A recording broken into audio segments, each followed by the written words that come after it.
इस कार्यक्रम के पुण्यार्चक हैं गुरु भक्त परिवार श्री वीरेंद्र कुमार जैन, पुत्र श्री आनंद कुमार जैन, श्री निर्मल कुमार जैन, पौत्र Vedant Jain, 4/142, Baluganj, Agra, Uttar Pradesh. Firm Vardhaman steel Agra, JVN metals Agra एवं वेदांत फैब्रिकेशन आगरा, धौलपुर। जैसे दूध है उसको गर्म करो तो उसमें भी गर्म करते करते करते करते तपाते तपाते मावा बन जाता है, असली चीज सामने आ जाती है, खोवा बन जाता है। माँ यानी नहीं है, वार यानी पानी जिसमें, वो मावा। खोर यानी खो गया है, पानी जिसमें वह है खोवा। इस तरह से मावा और खोवा बन जाता है। तो वैसे ही जो तप रूपी अग्नि को जलाता है उसके भी शरीर और आत्मा ये दो भेद हो जाते हैं। भेद ज्ञान के बल पे शरीर और आत्मा को वह भिन्न भिन्न अनुभव कर लेता है। इतनी ताकत है इसके अंदर, तप रूपी अग्नि को जलाने की आवश्यकता है। आचार्य देव कहते हैं तप रूपी अग्नि हर कोई नहीं जला पाता। जिसके अंदर इच्छाएं हैं वो कभी भी तपश्चरण नहीं कर पाता। उसकी इच्छाएं उसको बार बार प्रेरित करती रहती हैं। जैसे एक व्यक्ति शहर में पहुंचा और वहाँ देखा उसने बहुत सारे लोग जा रहे हैं, लेकिन सारे के सारे पुरुष ही जा रहे हैं। क्या बात है, पूछा तो कहा कि यहाँ पर इच्छा के अनुसार स्त्री मिल सकती है, पत्नी मिल सकती है। अच्छा, उसने भी ट्राई किया, चलो अपन भी चलते हैं। और उसने भी उस द्वार में, बड़े सारे द्वार में प्रवेश कर लिया। प्रवेश करते ही आगे 2 दरवाजे आए। एक पर लिखा था सुंदर स्त्री, दूसरे पर लिखा था बदसूरत स्त्री। स्वाभाविक है वो व्यक्ति कहाँ पहुंचा, बोलो? सुंदर स्त्री के जहाँ पर लिखा था उसी दरवाजे में पहुंचा। आगे पहुंचा तो फिर 2 दरवाजे आए। एक पर लिखा हुआ था अच्छे से कार्यभार को संभालने वाली स्त्री, और दूसरी जगह लिखा था कि कोई काम न करने वाली ऐसी स्त्री। स्वाभाविक है वो व्यक्ति कहाँ पहुँचा, अच्छे से कार्यभार को संभालती हो। फिर आगे उस दरवाजे में पहुँचा तो आगे लिखा हुआ था एक दरवाजे पर व्यवहारिक स्त्री, जो व्यवहार को अच्छे से निभाती हो। दूसरे दरवाजे पर लिखा था जो व्यवहार जानती ही नहीं, व्यवहार को नहीं निभाने वाली। वो उसी दरवाजे में पहुंच गया। आगे और पहुंचा, फिर लिखा था 2 दरवाजे थे, एक पर लिखा था धनाढ्य स्त्री और दूसरे पर लिखा था निर्धन स्त्री। कहाँ पहुंचा वो, बोलते जाओ ना। बहुत सारे दरवाजे आए, दरवाजे आए, बहुत सारे दरवाजे आए। इसके बाद में अंतिम में जब वो पहुंचता है तो वहां पर एक बड़ा दरवाजा और सामने दर्पण था। उस दर्पण पर लिखा था कि महाशय, आप सारे अच्छाइयाँ ढूंढते हुए यहाँ तक आए, आपका स्वागत है, लेकिन एक बार इस आईने में अपना चेहरा देख लीजिए। क्या आप स्त्री के काबिल हैं? क्या स्त्री के काबिल हैं? चॉइस तो बहुत अच्छी है, ख्वाब बहुत अच्छे हैं, लेकिन क्या आप इसके लायक हैं? योग्यता है तुम्हारे अंदर? बस इच्छाएं पैदा करता है, मुझे ये मिल जाए, वो मिल जाए। इतनी महत्वाकांक्षाएं हैं, पर ध्यान रखना बिना आपकी योग्यता के आपको वो वस्तु मिलने वाली नहीं है। एक जगह मैंने ग्रंथ में पढ़ा था अभी 8-10 दिन पहले कि व्यक्ति की इच्छा शक्ति अनंत है। व्यक्ति की इच्छा शक्ति कितनी है? अनंत है। लेकिन पुण्य की शक्ति मर्यादित है और भोगने की शक्ति तो और मर्यादित है। बहुत अच्छी चीजें, 3 चीजें। इच्छा शक्ति अनंत है, भोग शक्ति, पुण्य शक्ति इससे भी कम है, मर्यादित है, और भोग शक्ति तो और कम है। कैसे? अब देखिएगा, इच्छा शक्ति अनंत है, इतनी है कि सारे देश में जितनी भी जोहरी की दुकान है, उन दुकानों पर जितना भी सोना, जितने भी डायमंड, वो सब मुझे मिल जाए। अंदर में तो कामना है, कोई त्याग की वृत्ति नहीं है, तृष्णा प्रबल है, वो सब मुझे मिल जाए। तो देखो, इच्छा शक्ति तो बहुत प्रबल है, लेकिन पुण्य शक्ति कितनी है? 1-आध दुकान जितना मिल जाए, ज़्यादा से ज़्यादा 1-2 दुकान जितना मिल जाए, ये क्या है? पुण्य शक्ति। और पहनोगे कितना, भोग शक्ति कितनी है? क्या सारी दुकान को अपने शरीर पर लाद लोगे, पहना दोगे? नहीं, आपकी भोग शक्ति और कम है, लेकिन आपको कर्मों का बंध किससे हो रहा है? बोलिएगा, इच्छा शक्ति से। जितनी इच्छाएं पैदा होती हैं, बस उतना ही आपका कर्म बंधन होता है। किया गलत नहीं है आपने, लेकिन इच्छाओं में गलत आ गया, कर्म आपको वो ही भोगना पड़ेगा जो आपकी इच्छा में आया है, आपकी भावना में आया है। आज घर घर के अंदर लंका कांड मच रहे हैं, घर घर के अंदर विवाद हो रहे हैं। आखिर इसका राज क्या है? कभी सोचा आपने? ये इच्छाएं पैदा होती है, विष पैदा होती है, फिर वो जो डिज़ायर है, जो इच्छाएं हैं, वो क्या करती हैं? फिर अब तो ये चाहिए ही चाहिए, इसके बिना चैन नहीं पड़ेगा। अब वो ही गाड़ी चाहिए, फाइनेंस करवा दिया, गाड़ी ले आए घर पे। अब आमदनी कम है, खर्चा आमदनी 98 और खर्चा रुपया। अब क्या करो? अब तो एक्स्ट्रा ड्यूटी करोगे तभी काम बनेगा, नहीं तो कैसे चुका पाओगे? तुम चुका नहीं पाओगे। अब एक्स्ट्रा ड्यूटी करने लगा। अब इससे क्या हुआ? दिन रात ड्यूटी करने से स्वास्थ्य में कमी आने लगी, इससे स्वभाव चिड़चिड़ा हो गया, घर में परेशानियां पैदा होने लगी, सारी परेशानियां। ऐसी गाड़ी में बैठने का क्या मज़ा है जो घर के अंदर सर्वनाश हो जाए, प्रेम का समापन हो जाए, आपस में प्रेम ही खत्म हो जाए। ऐसी डिज़ायर पैदा करने का क्या औचित्य है? आचार्य कहते हैं इन सब का, शांति का मूल यही है। प्रॉब्लम जैसे ही तुमने खड़ी की थी वैसे ही वहीं पर ख़त्म कर देते। इच्छा उत्पन्न हुई थी, इच्छा को वहीं पर समाप्त कर देते तो तुम्हारे अंदर ये परेशानी पैदा ही नहीं होती। क्योंकि मानव एक ऐसा इंसान है, एक ऐसी जाति का कीड़ा है कि उसके अंदर इच्छाएं पैदा होती रहती हैं। किसी की गाड़ी देखो तो गाड़ी पाने की, घर देखो तो घर पाने की, किसी के कपड़े देखो, सेठ देखो तो वैसा ही पाने की तमन्ना पैदा हो जाती है। एक राजा ने तय किया था कि जो भी मेरे द्वार पर पहला भिक्षुक आएगा उसे मन चाहा मैं दे दूंगा। अब भिक्षुक आया, एक कटोरा, एक पात्र लेकर के आया और उसके अंदर राजा ने कहा जो पहला यहाँ पर मांगने के लिए आएगा उसे जो चाहिए वो दे देना। राजा का ये तय था, संकल्प था। अब जैसे ही वह सामने पात्र करता है, देते गए देते गए देते गए, सवेरे से शाम हो गई, सबका सब खत्म, हजम हो जाए, कुछ दिखे ही नहीं। जितना डालो उतना समाप्त, जितना डालो उतना समाप्त, सारी स्वर्ण की अशर्फियाँ समाप्त हो गई, सारा राजा का कोष खाली हो गया। तब राजा से कहा गया, राजन बड़ा अचंभा, ऐसा व्यक्ति आया है, सवेरे से शाम हो गई, देते देते आपकी आज्ञा का पूरा पालन किया, लेकिन इसका पात्र तो भरता ही नहीं है, खाली का खाली है। राजा को बड़ा आश्चर्य हुआ, आया और उसने देखा वाकई में उसका पात्र खाली है। सामने डाला और खाली, डाला और खाली। पूछा, भाई ये तेरा पात्र काहे से बना है, किस चीज़ से बना है? कोई धातु से बना है या किसी और चीज़ से बना है? उसने कहा, राजन ये किसी और चीज़ से नहीं है, ये तो मानव की खोपड़ी से बना हुआ है, मानव की खोपड़ी से।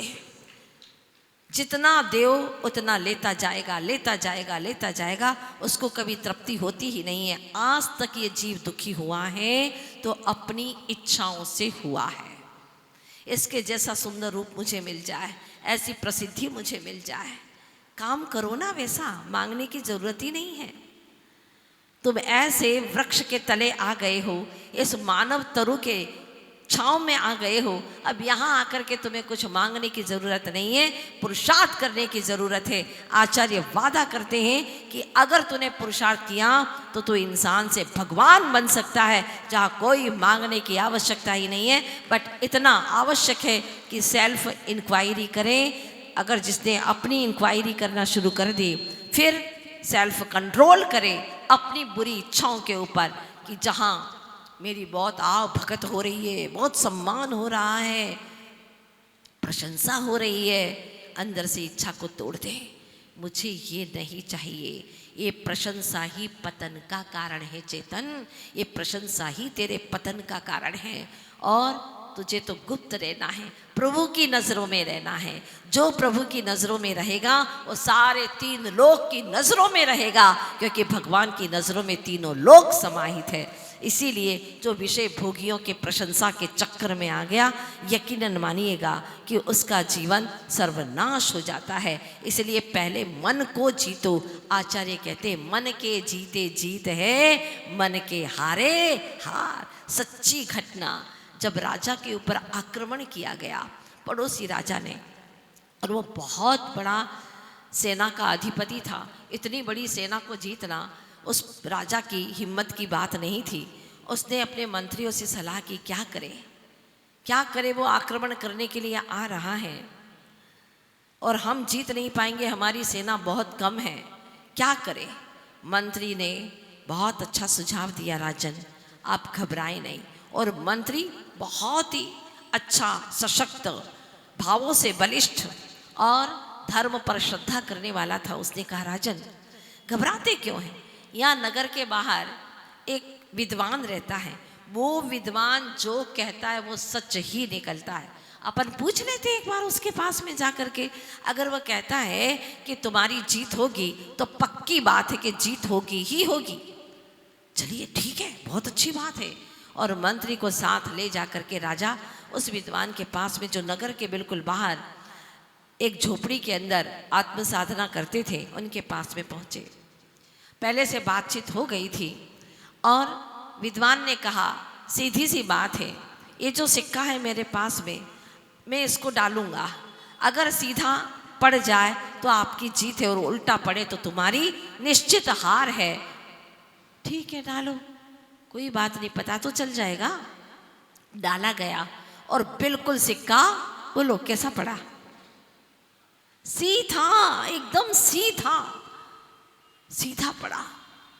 विद्वान ने कहा, राजन जीत सुनिश्चित है, अपना हौसला बुलंद करके रखना और जी जान से लड़ना, तुम्हारी जीत सुनिश्चित है। और वह अपने आप में एक आत्मविश्वास लेकर के वहां से पहुंचा। सारी सेना को उसने अच्छा बल दिया, मजबूत किया और सारी की सारी सेना लड़ने को आतुर। अच्छा खासा युद्ध हुआ, लेकिन अंत तो गत्वा, उनके बल की, उनके पराक्रम से वो राजा की जीत हो गई। भले ही सेना छोटी थी, 5 पांडव थे, 100 कौरवों के ऊपर भारी पड़ गए। क्यों? क्योंकि आत्मबल मजबूत था, विश्वास था। बस ऐसा ही हुआ। इसके बाद में जब जीत गए तो मंत्री ने कहा, राजन एक बार विद्वान को धन्यवाद देने तो चलना ही चाहिए, जिन्होंने हमें परिस्थितियों में साथ दिया है। बिल्कुल कभी नहीं भूलना चाहिए। चलते हैं। और वहाँ पर गए तो कहा, आपने हमारे लिए बहुत बड़ा काम किया, हमारा हौसला बुलंद कर दिया। मालूम है विद्वान ने क्या कहा? उसने कहा कि मैंने कुछ नहीं किया, मैंने कुछ नहीं किया, आपने मुझ पर विश्वास किया, तुम्हारे विश्वास ने ही तुमको जिता दिया। बाकी सिक्के में कोई दम नहीं था, क्योंकि सिक्का तो दोनों ओर से एक ही जैसा था। सिक्का दोनों ओर से एक जैसा ही था, कैसे भी गिरता वो सीधा ही गिरता, ये निश्चित बात है। पर मन का विश्वास, मन के जीते जीत है और मन के हारे हार, ये निश्चित बात है। जब हमारा मन कमज़ोर हो जाता है तो जहाँ हमारे सतगुरु मना कहते, हमारे प्रभु मना कहते, वही मन तुम्हारा डोलता रहता है, वही गलत कार्य करता है। जैसे कहीं पर लिख दिया जाए कि कृपया पान खा कर के यहाँ पीक न थूके, तो वहाँ सबसे ज़्यादा लोग थूकेंगे। जिस कॉर्नर पर लिख दिया जाता है यहाँ पर गंदगी न करे, तो वहाँ सबसे ज़्यादा लोग गंदगी करने जाएंगे। जब तक लिखा नहीं था तब तक कोई नहीं करता था, लेकिन जब लिख दिया तो गंदगी करना शुरू कर दिया।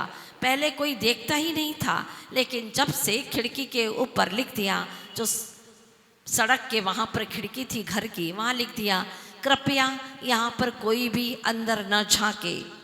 जिस दिन से लिखा कई लोगों की तमन्नाएं हुई, जितना निषेध हुआ उतनी जिज्ञासा हुई। हमारे तीर्थंकर भगवंतों ने कहा 5 व्रतों का पालन करना, अहिंसा, सत्य, अचौर्य, ब्रह्मचर्य और अपरिग्रह, इन 5 व्रतों का पालन करना। क्या किया इंसान ने? अहिंसा के अ को निकाल दिया, धड़ल्ले से हिंसा करने लगा, सत्य के आगे अ को लगा दिया, असत्य हो गया। अचौर्य के अ को निकाल दिया, ब्रह्मचर्य के आगे लगा दिया अब्रह्मचारी, अर्थात कुटिल हो गया, व्यभिचारी हो गया। और अपरिग्रह के अ को निकाल करके अपनी तिजोरी में धीरे से डाल दिया। परिग्रह को खूब संचय करने लगा। क्या दशा हुई, जितनी ही भगवान की आज्ञा के विपरीत चले उतना उतना ही दुख उठाने लगे। आचार्य देव, एक पुराण ग्रंथ मैंने पढ़ा था, उसमें विषय आया था कि क्या कर रहा है इस दुर्लभ मनुष्य जीवन में, अपने भावों की विशुद्धि करके भगवान होने का कार्य कर सकता है, लेकिन ये सब कुछ न करके इच्छाओं को उद्घाटित करता है, इच्छा पैदा करता है, फिर उनको पाने का, उस वस्तु को पाने का उपाय सोचता है, फिर उसके लिए उपाय के बाद में परिश्रम करता है, उसको पाने का मेहनत करता है। इस तरह से मन वचन का सब लगा देता है। तो आचार्य क्या उदाहरण देते सुनिएगा। फटी हुई गुदड़ी को सीने के लिए हीरे का हार तोड़ दिया। क्या उदाहरण दिया, हीरे का हार था, उसको तोड़ दिया और उसका जो धागा था उससे क्या सी रहा है, फटी पुरानी गुदड़ी को सी रहा है। क्या यह बुद्धिमत्ता है? नहीं। और दूसरा उदाहरण दे रहे, झूठे बर्तन को मांजने के लिए चंदन की लकड़ी को जला दिया और उसकी राख से झूठे बर्तन को मांज रहा है। क्या उदाहरण दिया है। मतलब ये दुर्लभ मनुष्य जीवन में भोगों के अंदर लगा दिया, अपनी मान बढ़ाई, अपनी पूजा प्रतिष्ठा, पंचेंद्र की विषय भोगों के लिए इस मनुष्य जीवन को लगा दिया, इच्छाओं की पूर्ति में लगा दिया। और आगे क्या कहते हैं, वैडूर्य मणि की तपेली में तिल की खली को तपा रहा है। किसकी? तिल की खली को, जो पशुओं को खिलाने के लिए तैयार की जाती है।